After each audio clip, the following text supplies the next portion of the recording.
Hello.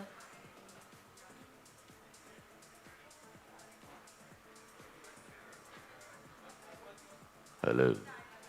Hello.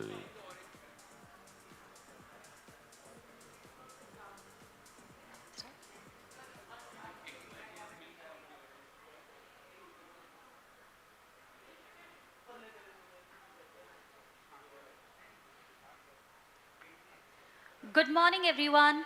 Welcome to Dialogues Edition 17 Diversity. A heartfelt thank you to all the architects and designers for having made their time from your busy schedules and graced the event with your presence.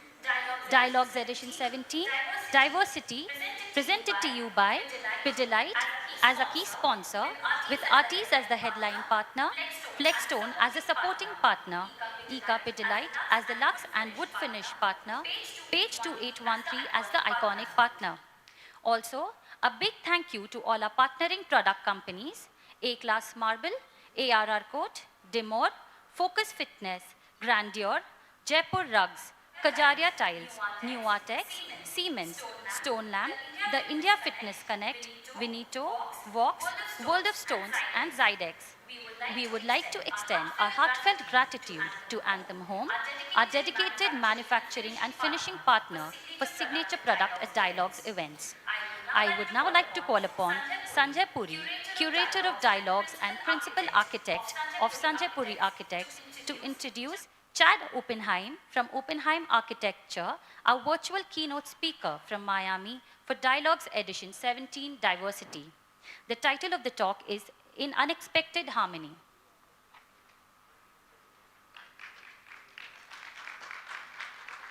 Hi, Chad. Are you able to hear? Hi, how are you? Thank you very much, firstly, for joining us. The people you see in this audience are only 100, but currently we have 250 colleges of architecture online with over 10,000 students watching this. So I'll very briefly introduce. Founded in 1999 by Chad Oppenheim, with offices in Miami, Aspen, Basel, and Tirana, Oppenheim Architecture has received over 130 distinctions, including 65 AI awards. 65 AIA awards is amazing. The American Prize for Architecture from the Chicago Atheneum Museum of Architecture and Design, the National Design Award from Cooper Hewitt, Smithsonian Design Museum, and the Architizer A+ Award for the best global firm. Over to you, Chad. Great. Thank you so much. Thank you. The tremendous honor. I wish I was there in person. So I'm going to share my screen. Sure. Yeah.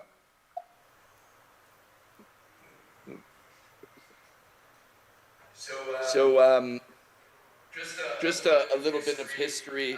I founded my firm in 1999, and we opened an office in Switzerland in 2010 and have 4 offices currently right now. We have a group of incredibly talented collaborators from 35 different countries and have projects all around the world. Although I must admit, I don't see anything in India, which is a dream one day to do something in the wonderful country that you are in. Just a little bit of more personal history. This is where I lived, where I was born 54 years ago in Queens. And then the house my parents moved to, which was a very simple house, that many repetitive versions of that house in the neighborhood, probably 1,000 of them. And then when I was 8 years old, my father decided to hire an architect and build a house. And that's when I became interested in architecture. Growing up in the middle of New Jersey, I was more looking towards movies, and that's what gave me inspiration. So Star Wars, Blade Runner, and then of course the incredible James Bond and all the movie villain hideouts, their lairs, which I made a book called Lair about why evil villains live in the best houses. I was also inspired by different TV shows. This show where the gentleman was an architect, the Flintstones, where they used stone to build, and then science fiction. Also, my travels brought me as a child mostly to Disney World and Mexico, where I learned a lot about pleasure of what architecture can do. Um, my inspirations come a lot from land art, James Turrell, Richard Serra, Michael Heitzer, Donald Judd. And then some of my working experience around the world, building a home off the grid in New Mexico, uh, living in the Southwest and studying the ancient Native American architecture, living in Spain, in Israel, in Rome, Japan, and then ultimately ending up in Miami, where I started my firm. Uh, our work is about connecting. It's about celebrating the beauty of nature and the relationship and the juxtaposition between the built world and the natural environment.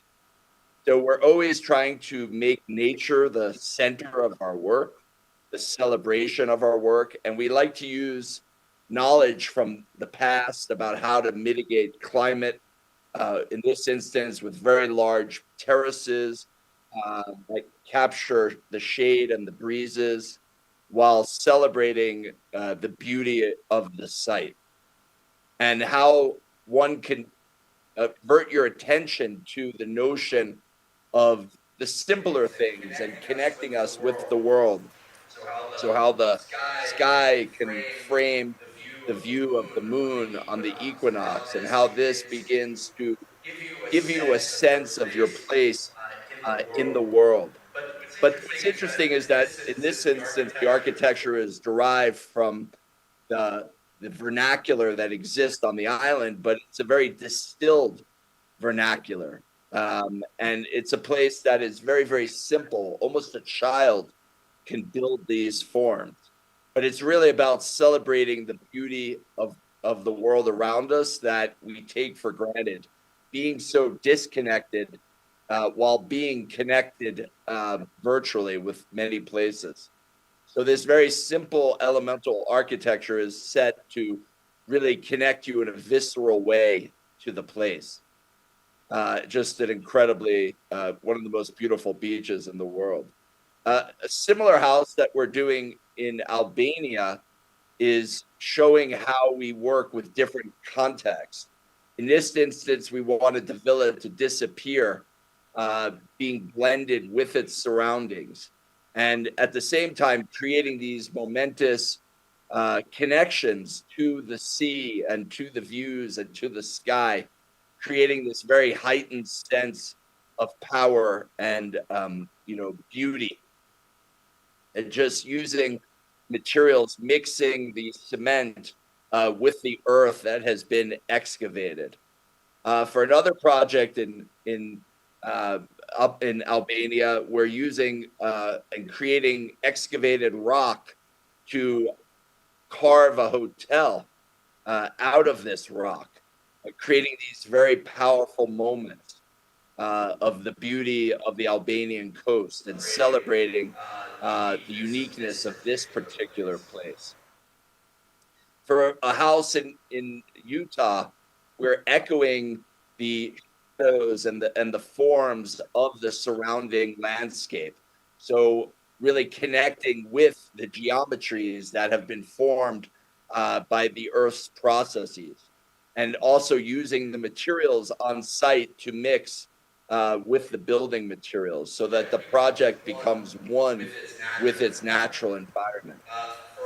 For a home for the movie director Michael Bay of Transformers fame, we also carved the house into the land so that it's barely visible from the street and from the neighbors, but at the same time creating this incredible notion of space and this public piazza lit from above, the living areas with a secret room for listening to vinyl records, and then viewing over the city but at the same time being expansive, being intimate with these rooms, and the geometries of the house very, very dynamic, celebrating the sort of power of the site. The master bedroom framing views of the city below, and then the bathroom as well. This is a large window for the pool cabana that creates this incredible connection between indoors and out. And then the cars in the garage from the Transformer movies, creating this incredible experience that is only Los Angeles. This is another home that we're doing for a very famous rock musician, and this is in the hills of Hollywood, and where they wanted to create sort of the next iconic house in Los Angeles. It's a very, very small house, but a very, very dramatic site.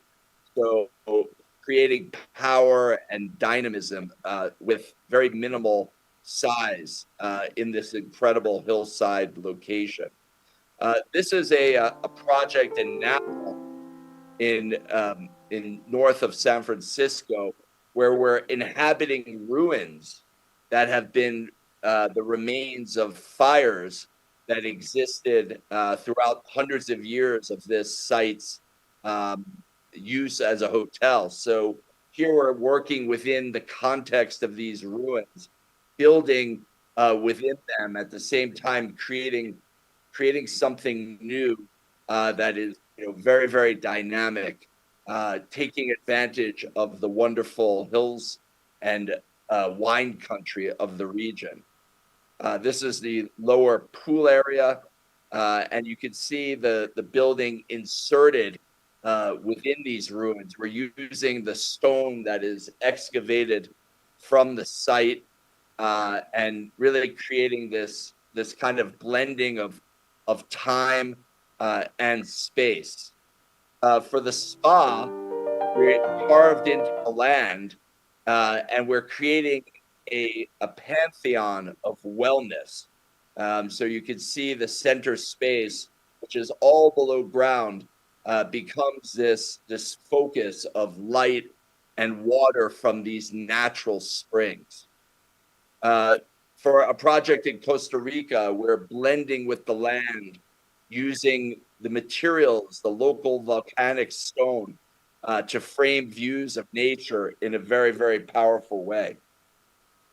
For a resort in Bali under construction, we are inspired by the rice paddies of the region and inhabiting those paddies to create these incredibly powerful moments connecting to the sea. For a hotel in Rio de Janeiro, we are inspired by the patterns and the beauty of Rio, and creating shade from the harsh sun as well as privacy, with these moments to capture views of the landscape while floating up in the sky in a glass pool, where you capture this amazing moment of Copacabana Beach. And the restaurant brings in the nature of the surrounding mountains. For a landscape architect in Switzerland, we celebrate the beauty of nature. We create a large porch for entertaining that frames views of the garden, and a museum to celebrate the beauty of trees. In Australia, we work with the ancient Aboriginal Dreamtime, finding these crystals near the site and then scanning them and turning them into 3 towers of 50, 60, and 70 stories that are actually the pure scans of the crystals that we found near the site, creating this incredible, luxurious, super luxury hotel and residences on the east coast of Australia. For a water treatment plant that takes the water of the Rhine River, a building that is on the edge of the industrial and the natural. We are trying to find a form for the building that is not arbitrary, but derived from some function. We had to create something very low cost, but very high impact. So we explored ways to reduce the volume of the surrounding envelope to create various understandings of what that could be through simulations in the computer. And we came upon this idea of this form, which we then explored different notions of materiality. What would this be made of? And the oldest forms of water containment were made out of clay. So we went to a clay field behind our office in Switzerland and then sculpted this model, which then became an analog of the digital explorations. And the ultimate project becomes something that is not a building, but more a geology, something that exists within the forest, a mysterious form that requires no maintenance, and that really becomes one with its natural surroundings, this rawness, this non-architecture. And the building really like becomes something mysterious and something between the man-made and the natural, bridging that connection in a level of coexistence. For a research facility and resort in Qatar, we immerged the project into the earth.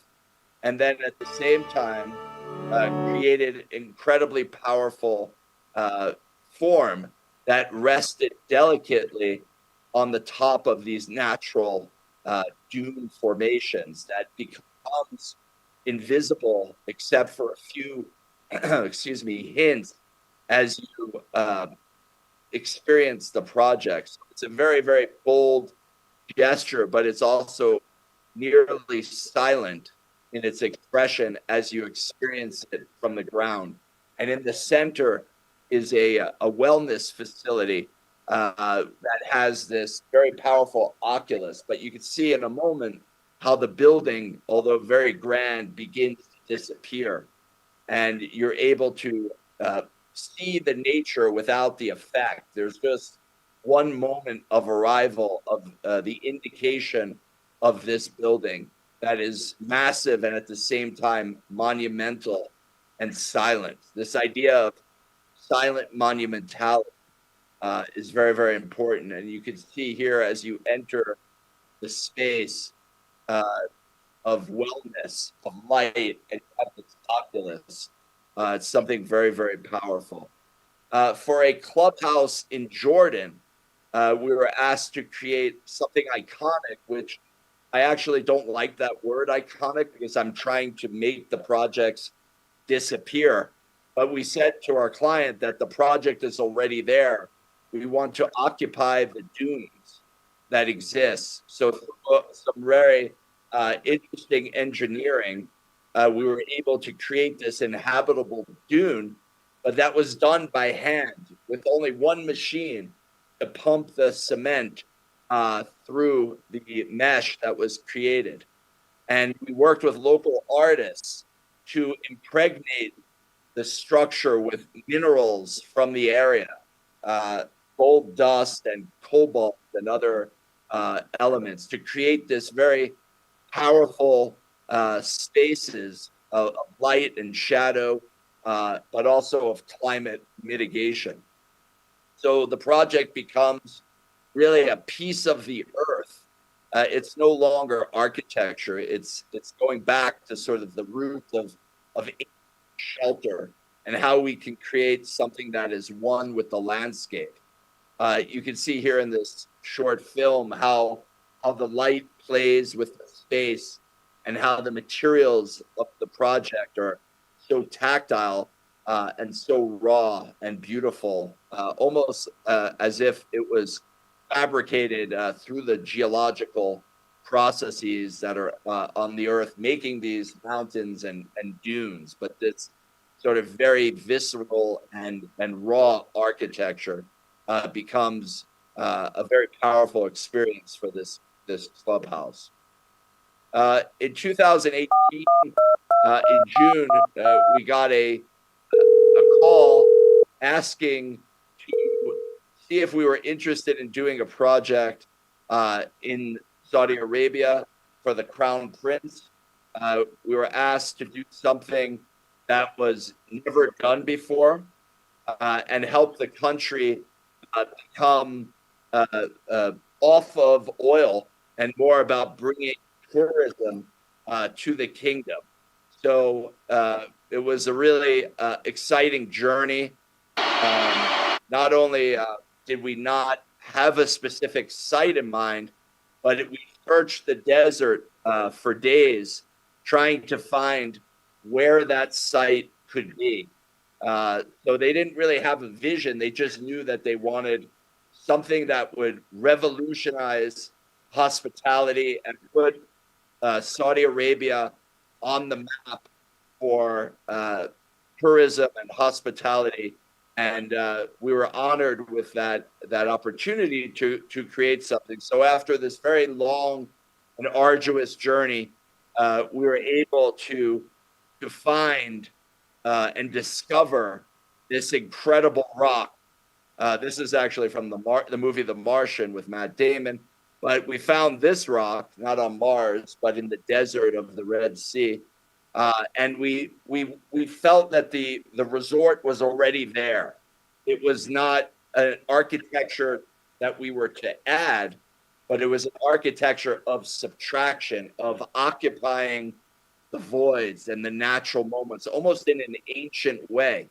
So this is very early concept drawing, rendering of the project with the buildings or the architecture embedded into this rock. And here is a video of the final project where you can see different elements of the architecture within this incredibly dramatic landscape. But really, for us, the star of the show is the architecture. It is the nature, and the architecture is just a way to see the nature as you've never seen it before, to connect with it in a very, very powerful way, creating something that has never been seen before, but at the same time is almost invisible because it's blending and it's made of the rock and of the materials crushed down into the cement. And the majority of the materials are either extracted space or made with the elements of the earth that we found on site. So, this new way of thinking about architecture is actually an old way. It's kind of more ancient, where you use the materials that were around you. You didn't import them from all around the world. So we're trying to kind of get civilization to kind of think about its past and learn from these expressions of a more pure and connected environment. We're very proud that the project kind of exists beyond the highest standards of sustainability, but really building something of this kind of expressiveness and making it all very ecological, something very important to us.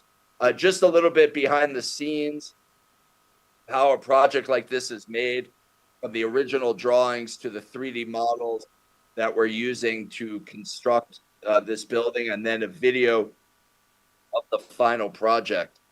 Same thing here, initial renderings with videos of the existing project as to be experienced.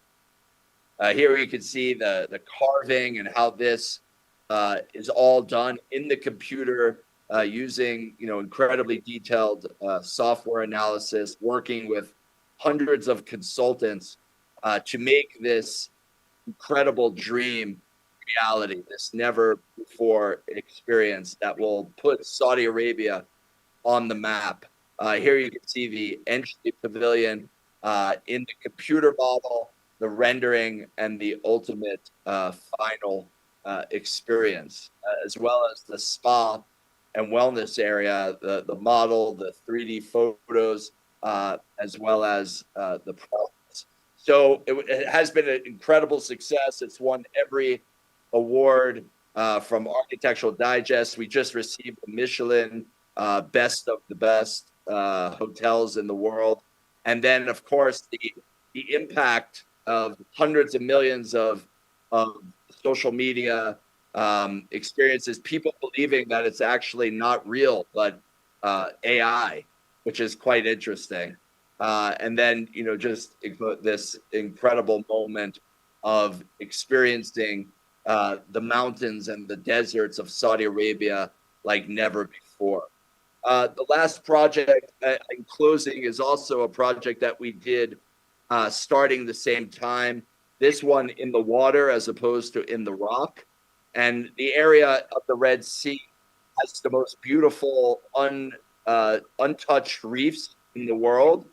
And there was a desire by the Crown Prince not only to create something never seen before, but to do something that had incredible environmental sensitivity. So we were provided this drawings and diagrams that highlight all the habitat of the creatures that inhabit the project. So we basically found the moment in the site that had no habitat between the reef and the beach, and we created this resort that is very delicate touch on the land or on the water. These pods that would be built off site and delicately placed on the landscape, but allowing us to really connect with sky, with water, and passage of time and the change of light. The process, one thing is to dream these things, but the other is to figure out how these dreams can become real. And the notion of building these in a factory, people thought these were actually flying saucers, UFOs, but they were just our resort. And then, how these things were brought to the site and delicately placed by boat at high tide. Very, very kind of sensible and economical to build this project that is so unique and never has been seen before as well. So people also believe this is AI and not real, but it is real, and it took a tremendous amount of effort from hundreds of people to create this unique resort in the Red Sea that is celebrating the unique beauty of this location, and at the same time being very delicate and light touch and enhancing the environment of all the habitat that exists. So really very proud of these projects. In another life? This is just a little movie that someone made that I thought was quite well done, but it shows you this otherworldly, unique experience that we created in the Kingdom of Saudi Arabia, but something that is very powerful, but at the same time nearly invisible, and really this very sort of delicate touch, very ecological. Also, this project is the highest level of sustainability. It's also LEED Platinum and beyond. And this is definitely a very unique opportunity. We're blessed that we had the chance to create such magical architecture that brought people to the Kingdom of Saudi Arabia and putting them on the map for tourism. So with that, I'm closing my talk, and I hope that I was able to inspire you to build with the land, build with nature in mind, and at the same time create architecture that will inspire people to be more sensitive to the environment. So thank you so much. Wow, that was insane. Absolutely stunning, amazing work, and I'm sure people are floored. And really nice of you to share all of this with us. I mean, mind-blowing work. Really mind-blowing. Thank you so much. I hope to come one day to to India and meet you all in person if we ever get a great opportunity. Yes, It I would have be to an honor. find an So Indian thank you. king to build something in India with you. Great, great. Thank you so much. Thanks a ton, Chad. Thanks. Thanks a lot. Okay, bye bye. Guys, give All it up right, once thank you. again. Thank you. Thank you very much.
Hello. Okay. That was insane, no? How many people believe that's true or not true? No AI there. Okay, my pleasure to introduce Mohit Hajela from Artize, Jaguar, Group Head, Business Development. And the title of the presentation that he's going to do to you is, I'm very curious to know this, Power of Black.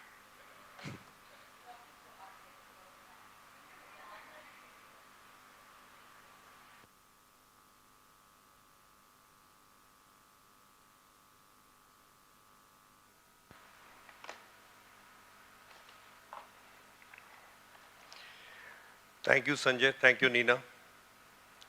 Absolutely wonderful to be, what should I say, partnering dialogues for, I don't know, so many years. This is the 17th edition, right? And I think we've had the unique privilege and distinction to be a part of dialogues and continuing to grow with it. Less said of the scale, the kind of a love that it has evoked all through. And I think that's your gracious presence, I think, marks it's a testimony to it. Again, the topic is power of black, and Nina said, power of black to architects. Let me ask a question. Yesterday evening, there was one gentleman who questioned me just about a few seconds back. Who was looking most dapper in that attire yesterday evening? In black. Any guesses for that? No. No. No. It was one and only Sanjay Puri. I think his attire, let's give a big one to him. Yeah. So I think the level of intrigue that was there was quite visible. And less said of the magnetism that he brings on board, and also a fair share of mystique. But just to share about the different connotations of black today, I think it goes without saying that all colors evoke emotions. Red inflames passion, yellow shines with joy, green breathes peace, blue, yes, when you are sad. But out of all these colors, believe me, black has a special full spectrum status when it comes to feelings and its effects.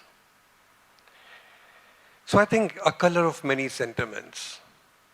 Why so many feelings get associated with color black?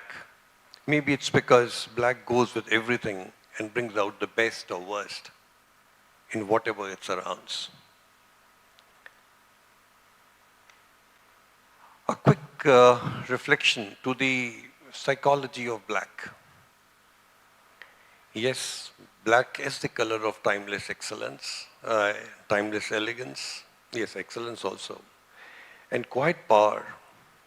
It influences the human mind by evoking confidence, authority, sophistication, making it a universal symbol of luxury.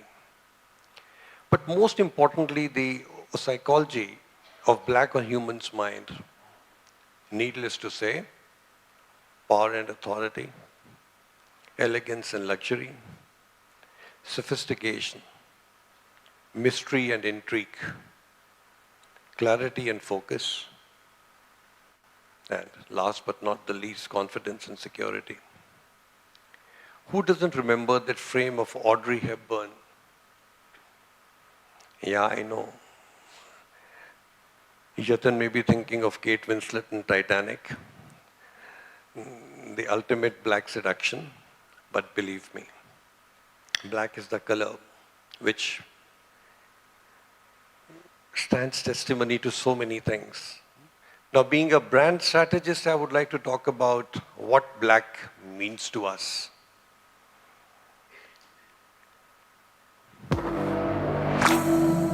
Black. For decades, Range Rover has transformed black into something more magnificent. Refinement in every detail. Range Rover, dipped in black. I'm sure many of you are users of this vehicle and the color.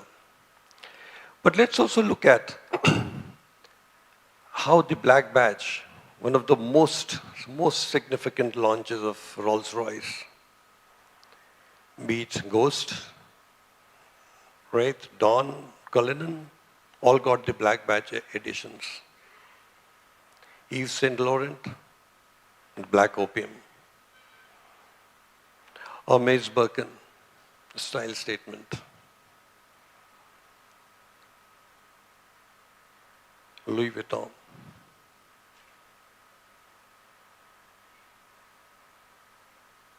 Let it sink in. Why should I rush?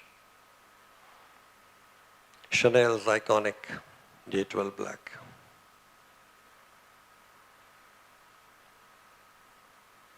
Beauty in black.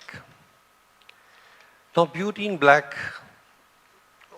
how we talk of beauty of black in a scheme of things. We know it's insignia of elegance, strength, and sophistication. But with beauty in black, Artize has taken this timeless shade and elevated it with advanced PVD technology, creating finishes that don't just look stunning, but believe me, also stand the test of time.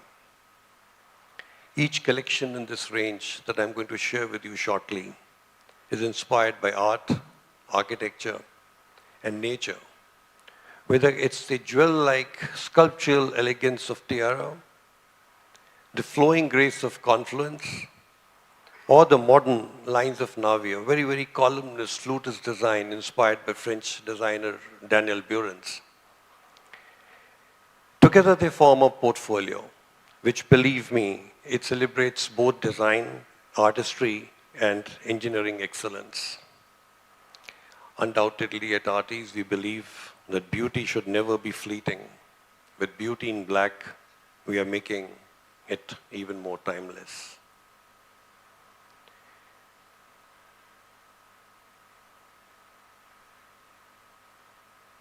I just talked about it, I'll just very briefly.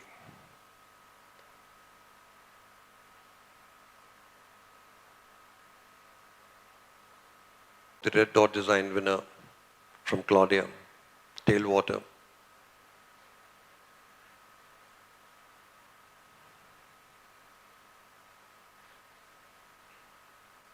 Confluence, so much, I think the half-cut bamboo, highly sustainable,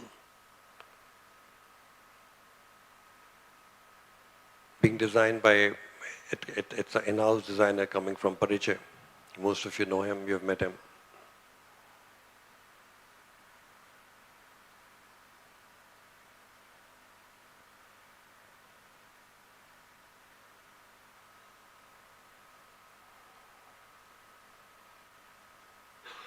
Linear again.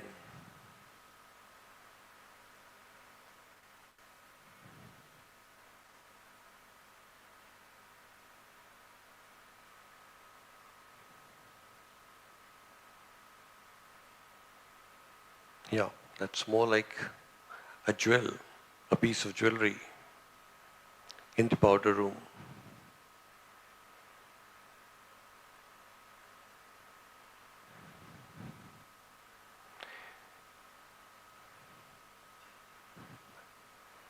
Functionality and aesthetics, I think, it's always being talked about.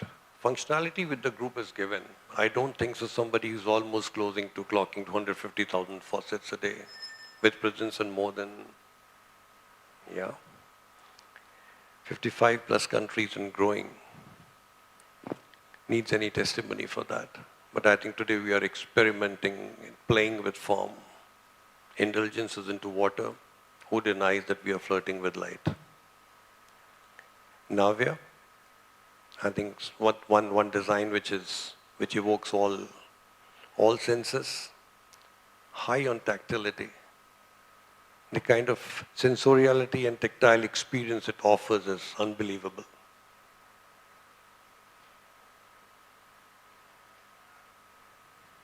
Again, a timeless piece of design being designed by Matthew and Antonio Rodriguez from Italy.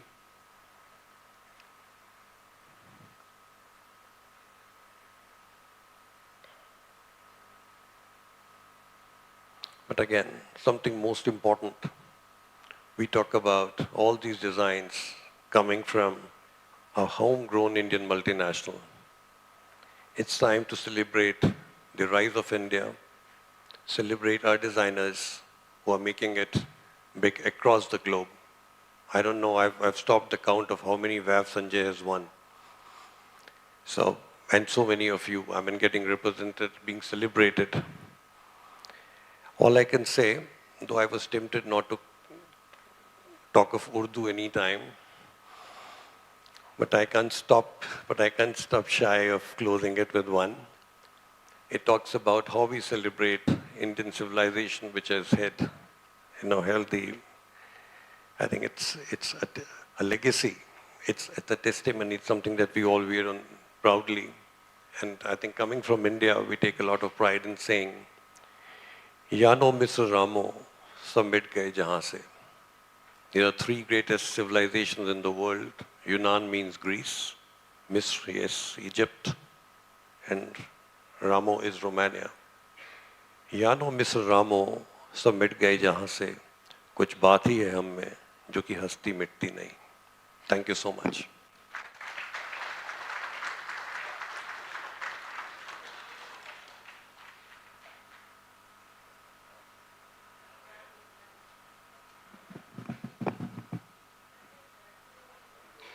Thank you so much, Mr. Hajela. We will now start with our designer presentations pertaining to the theme diversity. We request the presenters to adhere to the 10-minute time slot. There will be a reminder bell at 9 minutes. Our first presenter of the day is Madhav Raman from Anagram Architects, and the topic of his presentation is Closer Apart.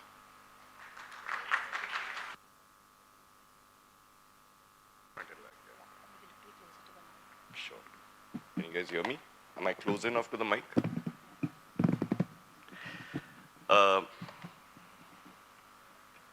Thank you for inviting me, Vidima, Sanjay. It's been a while. And I use this opportunity not to necessarily explain anything because all of you are great achievers on your own. There's something that I've noticed about how we think about buildings, how we've been taught to think about buildings. And the act of building itself and why we are doing what we're doing. And I've realized that there is a question of proximity, distance, and intimacy that I'd like to think about through this talk. So that's why I've called it different strokes for different folks. So you can take away what you will. So let's start with the big boy. So Mies is famous for making these absolute statements on architecture. One thing he'd said a long time back, like in the 60s, is architecture starts when you carefully put two bricks together. And somehow in architecture school, in offices, in studios, architects tend to imagine bricks, I guess, in their drawings as two parallel lines. We realized almost as soon as we started. So the building that you see on the extreme right is the first building Weber and I completed. And the building you see on your left, Shanti is, I mean, I literally handed this project over yesterday before coming. So when someone thinks about bricks and the act of building, it needs to not just be about care. You need to imagine the brick as not something that is structural, that is necessarily blocking something as opaque, but with a little bit of effort, you can make bricks do completely transformational things, including be veils, screens, look at things of solidity, opaqueness, transparency, all at the same time. And the humility with which a masonry happens is something that we tend to forget when we start designing larger and larger projects. But literally the story of diversity, of this question of intimacy, privacy, publicness, for us comes together with this act of carefully putting bricks together. Sorry. Moving on, another stalwart. Ayn Rand, all of us, I think, those of us who studied at least until the 90s have been told that, you know, this is what an architect's job is. You have to civilize people. You have to think about things that are larger than buildings, larger than people. We all suffer a little bit from a Jesus Christ complex. And this lady kind of epitomized that. Civilization is the progress towards a society of privacy. Now, I don't know, living in New York is a different thing, but living in India, that sounds almost absurd. And this question of privacy is also a question of privilege. In India, privacy is not something everyone can afford. The question for us in India is actually comes down to how one thinks about our homes. So these are three projects that we looked at 3 different stages in our practice. And each of them has a different way of addressing built volume, open space, privacy, publicness, and finally building a house that very often people here spend their whole lives imagining what that house will be like. So how does it then represent the people who are resident in the house? So I'll start with the first one. Cleft is a house for a sort of a familiar situation here, which is a family, which is a joint family, but it's not a very large family, but there are many generations. This question within the house of how do you handle this diversity often leads to very, very complicated ways of thinking about a home. So we thought, like, if we were to look at it volumetrically, and if you could take a monolithic volume and just break it apart, and hence the name Cleft. What we found was, as we progressed discussing this with the client family, we were getting closer and closer to the sort of older way of building a house, which is a large family home arranged around a courtyard. So in all our reinventions and re-looking at prototypes and typologies, somehow the circle keeps coming back to ways that resonate with us culturally. So Cleft was an extremely contemporary house, but literally it's like a traditional Indian courtyard house where multiple generations live in different places, they call out to each other, and that courtyard is not a null space, it's actually the heart of the house. On the other hand, we did this project in Gurgaon where, again, the thing that one really is looking for is green space. And Gurgaon being Gurgaon, the idea is that once you have green space, you keep it to yourself, don't share it. But in this project, the idea was how do you define a large space that is green, that is open. A client, actually a young family, wanted to play football in their house. And in a place like Gurgaon, to think about this, we told them you need to give up a little bit of built area, which they were okay with. But the idea of dividing the volume in a different way in order to achieve different sort of relationships between private and public you'll notice that the ground floor completely opens up to this lawn, but the first floor has these very discrete windows, and this is essentially in order to maintain the privacy of the rooms from the neighbors' houses. It's a very simple form, almost childlike, so we thought, why not think about something different in terms of the material, and we decided to do it in poured red concrete, just to kind of make it stand out in a crowd in Gurgaon. In Delhi, the tradition of living in a barsati, sharing your home with your neighbors is sort of something that we've forgotten about. We got an opportunity to design this home for an artist in an artist colony, where it was clear that the neighbors were all very similar. But yet, again and again, we find we are asked to design homes that are little fortified. They're like little fortresses that people build for themselves. Anita, our client here, said that she wanted to have a home in which people could see her make art. And then we started thinking about the volume of this house, not in plans as we traditionally do, but in section. And what we realized was that if you were to have this volume wrap around itself in section, you'd actually get these very, very nice views, long slit-like windows. So you can actually see the resident of the house going from floor to floor, working in her home, or working in the residential part, coming down to the studio. And the armature against which this whole house opens up is also in many ways a canvas with which the artist can express herself to her neighbors, to her surroundings. So again, my point is, when we talk about diversity, for me, the question in a home is actually the diversity of our conceptions of privacy. How public or private are we when we think of our homes? And that has its ramifications on society. Okay, we work now move closer in time. Jean Nouvel, French, so says very dramatic things. One of the dramatic things he said, the future of architecture is not architectural. Studying architecture, hearing someone like him say this was a little depressing. And you're like, then why am I here? What am I studying so hard for? But of late, we've come to realize that there can be a lot of truth in what he said. We recently started a studio in Goa. What we are beginning to do now is actually design boats. So my father was a naval architect, and for the longest time, he used to diss me saying that, you know, it's okay, architecture is fine, but naval architecture is something else because my stuff has to float. So, in fact, the second boat, I used him as a consultant. A lot of what we build, we ourselves have an impression that it is going to last forever. The materials we build with are also similarly designed to last for hundreds of years. But with climate change, with the way society is moving, with the way technology is moving, that sense of immortality, that sense of permanence, I think does a lot of disservice to architecture when we stand here today. So I'll take you to just briefly through this project, which is a pavilion for the Kochi Biennale in 2018. The challenge is very interesting that every 2 years something gets built here for precisely 3 months, and then it's removed. So one can talk about the waste that that creates. But I was actually more interested in what happens when the building is no longer there. Kerala, being the kind of place it is an eruption of foliage, and it completely take over by the natural plants that grow in the place. So our idea was to try and marry these two disparate technologies of bamboo craft and steel in this pavilion. Like I said, I won't dwell on this because my timer's gone off. But I feel that this idea that we have of dropping anchor and anchoring something through a foundation to the ground is also something we can revisit in our understanding of diversity and difference in our work. So we're beginning to do this. These are two initial projects that we've done. Weber and I met in college. One of the things that we really bonded on was theater. No, that's us actually fighting a deadline on the extreme right. Both of us are extremely different personalities.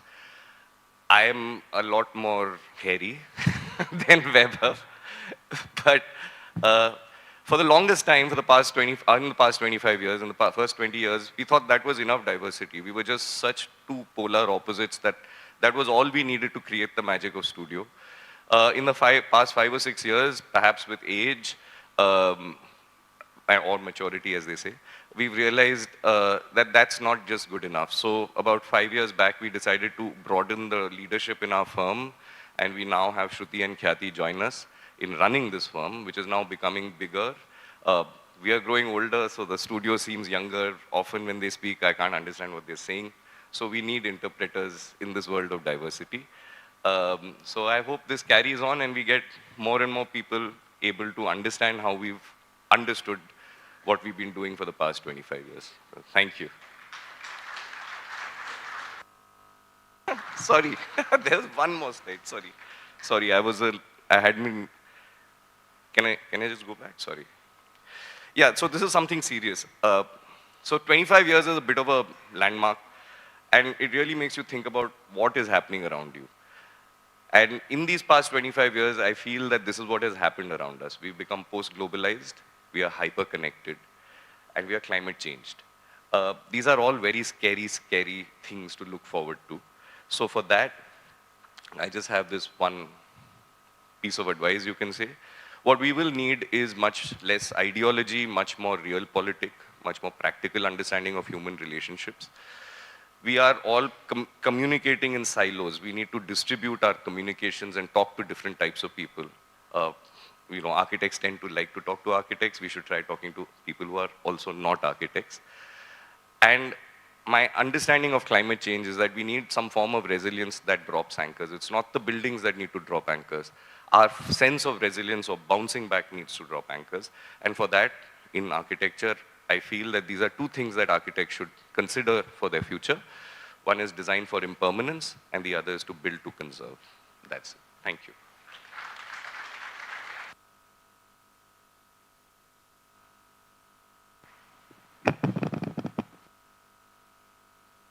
Thank you, Madhav, Raman.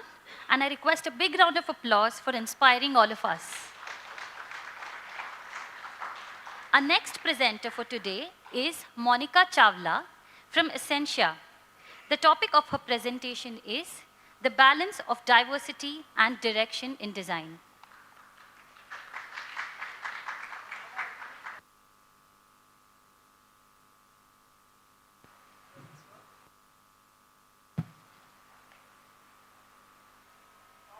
Much of a formal person, so I'd like to walk and talk with you all. Instagram पे कौन नहीं है अभी? सारे हैं? You've seen those jokes, those reels on Instagram when you're surrounded with your loved ones and friends and family and you get up on stage and you want to say something and on the first word they go, oh, wow, wow, shabash, shabash. I've seen those reels. Anybody? Am I the only one who doom scrolls like that then? So, okay, so on a count of 1 to 3, if I say something, just say, wow, wonderful. Hello? Okay, so let me get the cat out of the bag first, before we talk business. So Sanjay met Hiren one day and they went shopping.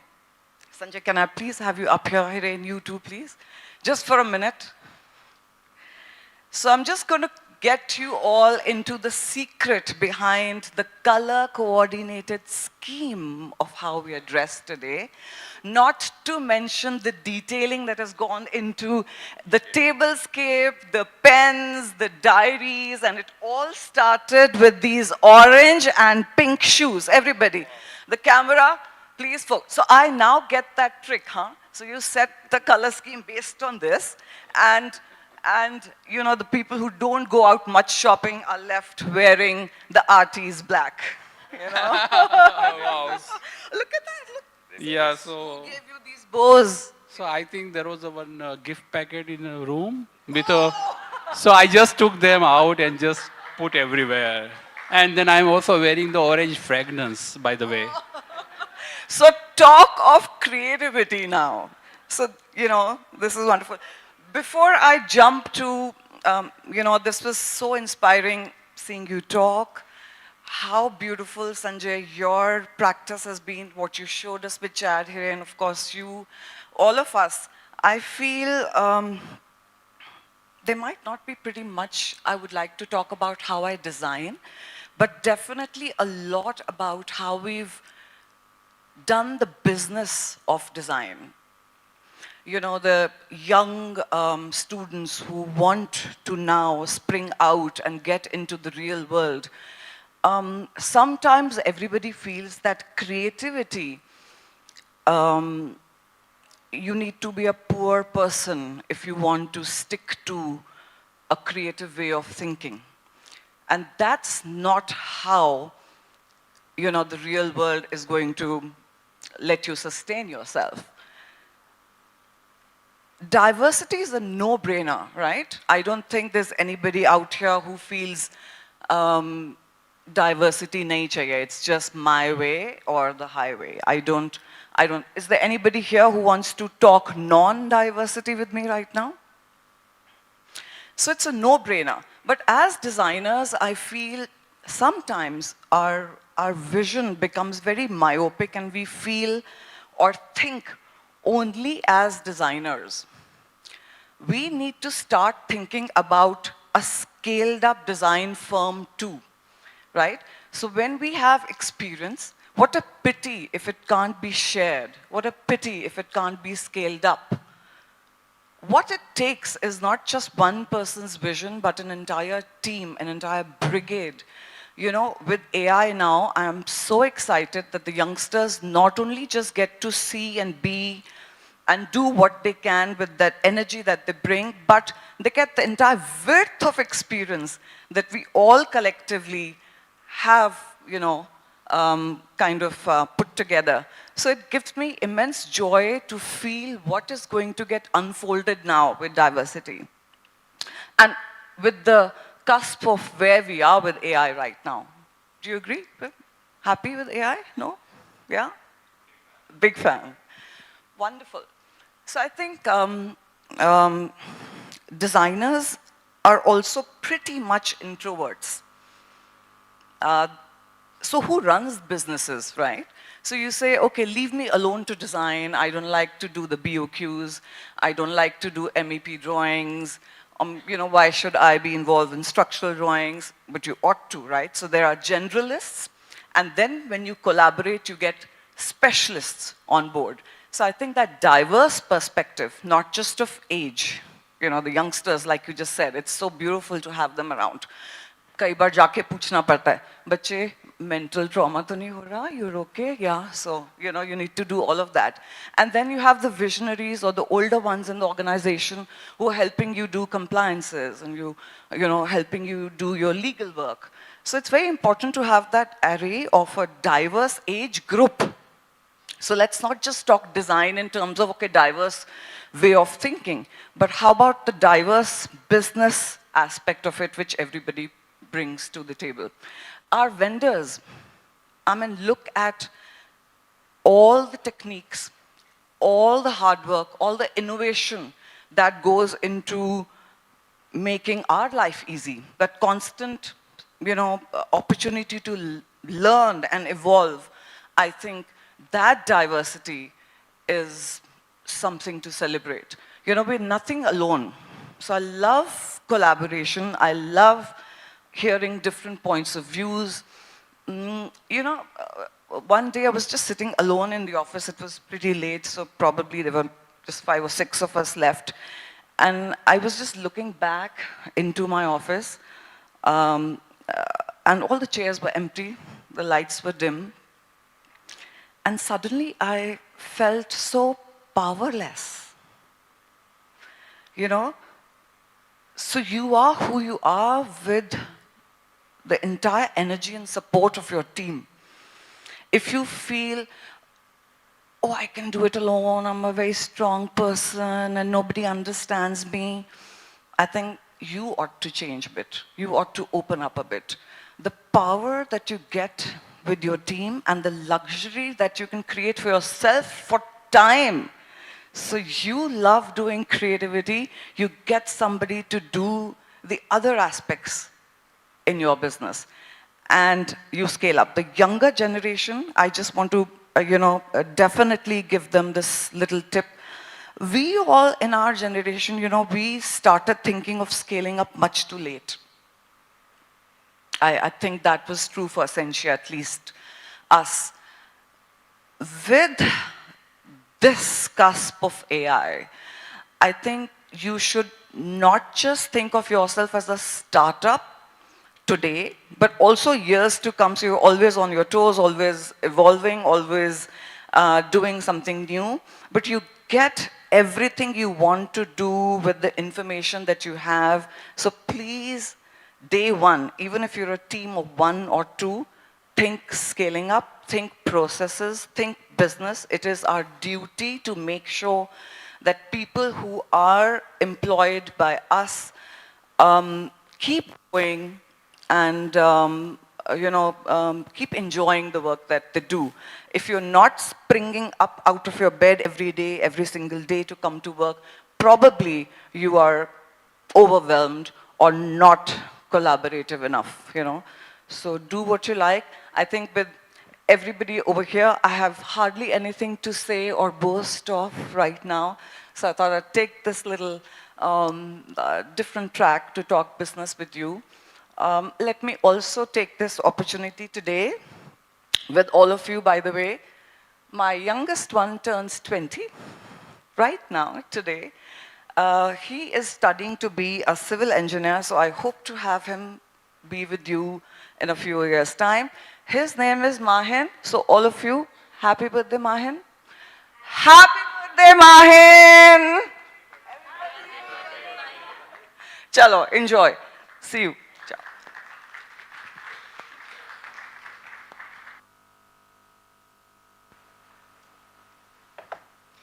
Thank you, Monica Chawla, and I request a big round of applause for such an inspirational presentation. Our third presenter is Gayatri Shetty from Gayatri and Namit Architects, and the topic of her presentation is Design in Many Voices. Sorry, break the I'm so sorry.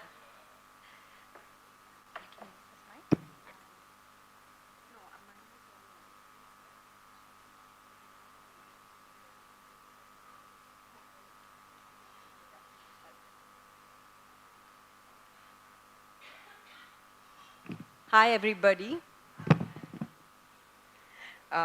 It's been a wonderful morning with amazing presentations. We woke up closer, even closer. Thank you, Sanjay, Ridhima, Meena, everyone. It's great to be at Dialogues. I just wanted to say that, today didn't want to do too much of showing any projects as such, because I felt that we should look at the creativity of different elements of a home. So I put together something where, we look at staircases differently, we look at courtyards differently. So this is just a little bit about different kinds of staircases, which is, across the world. And I feel that we look at, this is of course the Indian aspect of it, where we can we see this across the country and so differently done. Now, all of us use staircases in our projects, and it can really be very different. This, of course, is a small video just to show that, an extension of a staircase can, make things a lot more flexible, areas in an auditorium for, say, colleges or for, spaces that require, free space. It can get converted into, something with seating for, people. With a shortage of space, I think things like this with technology, we need to make sure that we have as many flexible spaces that we can get. Going to courtyards, another aspect of design, an element of design, you see courtyards across the world. And it's a happy place for people where you can, live indoor, live outdoor, and the in-between space is the one that, really everyone enjoys the most. And the Indian, home, like we all know, has the central courtyard and is really something that everyone enjoys. So courtyards really have been taken into different areas, different aspects, whether it's internal, whether it's external. We kind of look at it from different angles, and we like to see what is it that one can do to make this space that is so important for people a little different? How can we break that mold? So there are, of course, considerations that you look at, and there are some absolute requirements. What we have looked at in some of our projects in these particular elements is what I want to really show from our projects. These images are of things that we've seen in our works where we've done different kinds of work. This is a residential building, a central courtyard internal which opens out into an external courtyard. You see, the volume of spaces, you see different elements being created. You see the staircase. The staircase at the lower level is different from the staircase at the upper level. You use different kinds of materials. You play with the structural aspect. You play with, the textures that you see. You play with the colors. But altogether, one looks at all these elements which really combine together, to kind of create a beautiful space or to create an interesting space, something that gives you joy. Natural materials being part of it is another thing. This is, again, a staircase that, we enjoy doing, bringing in natural rock into, a space, putting it in position, and then carving out the staircase. So different kinds of staircases, one which is totally out of metal, one cantilevered with a heavy beam on the wall, concealed by the wall. So you see only the cantilevered steps which, are fabricated but are concealed with wood. Wanted to just show different aspects of the elements that one looks at in design, and including, like, say, the stonework. If you see over here, we've taken stone, which is black slate, which is across the exterior and also as butchwork inside and outside. We also have a different interpretation of the courtyard as an internal courtyard with a skylight above and highlighted by sculpture by Dimpy. This is a traditional home in Mangalore where, of course, every Indian home has a tulsi, which is the center of a morning ritual.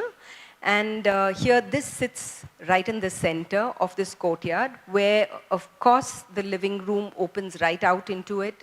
The dining room opens out into it. And the veranda space is a fabulous space where you have a puja room in one corner, but the family really sit over here throughout the day. This is another exploration where we had a staircase, and if you see carefully, the handrail really turns into becoming a bench for the dining table. So we had a huge trunk of wood, which we sliced, and you can see at the top right-hand corner and at the bottom, a slice of that being used as the dining table. So the dining table doesn't really move, but you have a bench, which is really part of that staircase, and the whole thing opens out into that outdoor courtyard. This is a resort that we've done. Here, of course, this was, refurbished, and this space was made, a little more romantic by creating all the, landscape and the idea of trying to make it more of a courtyard. Wanted to just show a few different styles of staircases that we've done, trying to make it different. In our firm, we like to think of creating at least 5 different aspects of a building as something new. We take account so that we're really, sure that we're putting in that effort. This courtyard becomes a space where dessert is served, in a farmhouse. So it is an internal space which really works. Here we took a courtyard where it is a large home, but we took a huge water court right in the center, and it's triple-heighted with a skylight which opens up in the center. Bangalore, of course, we can afford to do this. Here, if you see, we have explored, the design of furniture with using stone. We've got that stone carved out, and we've got a seat which is behind,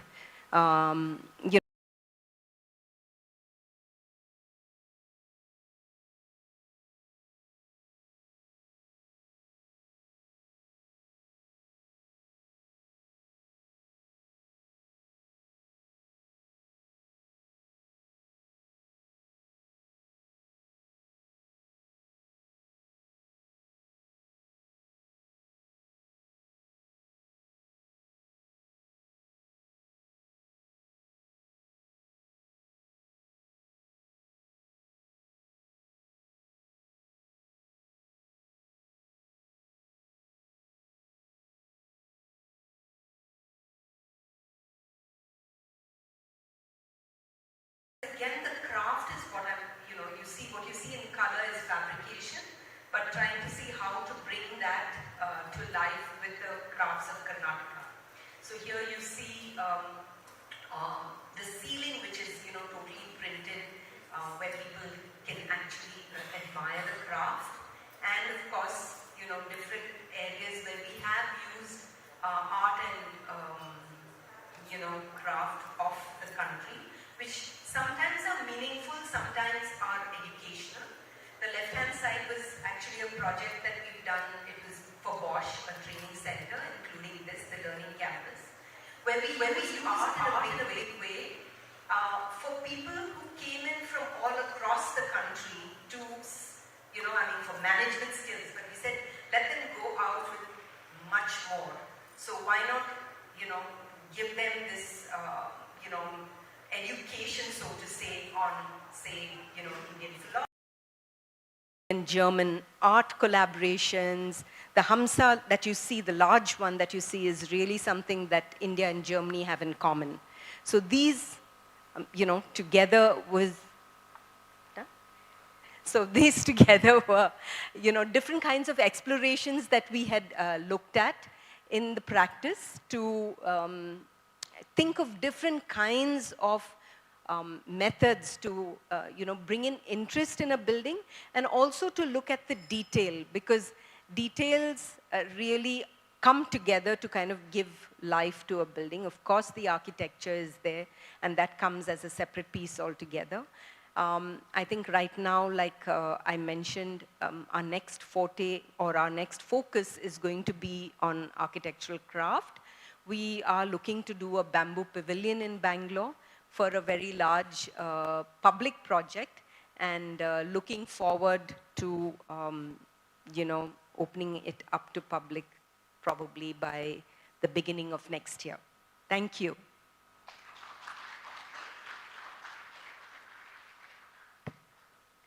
Thank you, Gayatri Shetty, for the insightful presentation on breaking the mold. Let's have a big round of applause for her.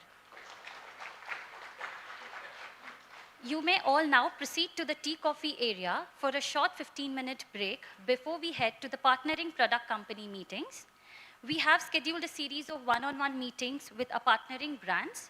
The meeting groups have been organized into 4 categories: red, green, yellow, and blue. Following the tea break, our team will guide you to the respective meeting areas. We request you to